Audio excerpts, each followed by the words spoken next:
Ei poika. Hyvää syntymäpäivää. Oikein kala. Ei olisi tarvinnut. Ihana kala.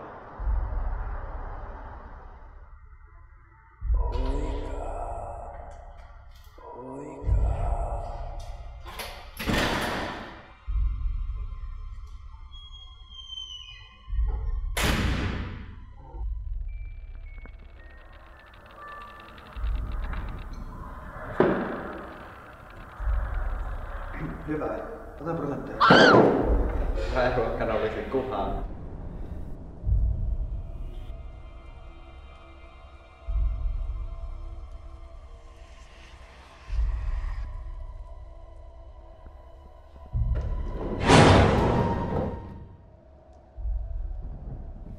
Oletko sä tavannut Sofiaa?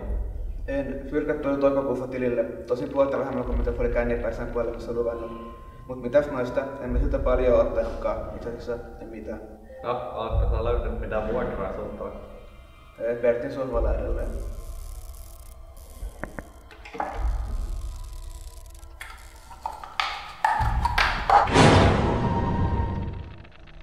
Kyllä Pertillä menee kai aika hyvin. Olen lehdissä nähnyt sen kuvia. Kai sulla kuitenkin on ne äidin antamat rahat säästössä tai niin kuin... Kuinka sulla oikein menee?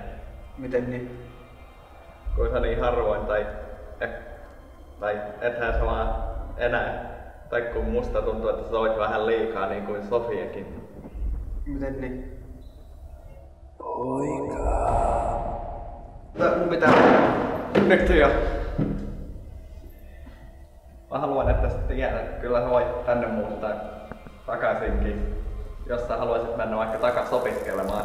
Onko se yhtä ja sama ihminen, joka taas syksyllä pakkaa mun vaatteet, hän tuossa aika itsenäistyä? Se oli silloin, se oli niin vaikea. Kaikki oli muutta tänne. Mä en yksinkertaisesti jaksanut. Mukavaa kuitenkin, että sä kävit. Voisit käydä useamminkin.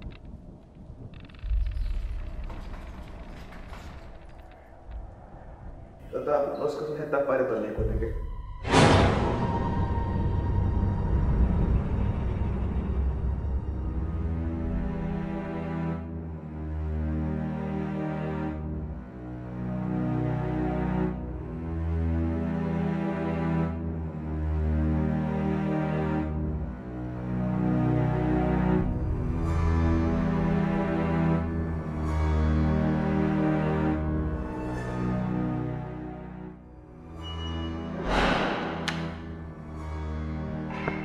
Tää uusiksi.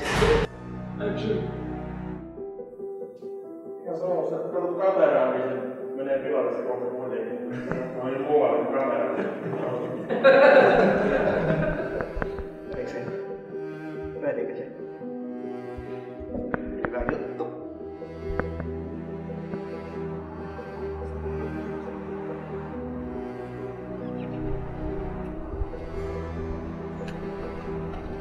Ottaa uudestaan tähän homma kuitenkin. Se ei pysy paikalla, että tuo juuri tuolla ollenkaan. Joo, nyt. Katsotaan, onko kohtaus ohi vai?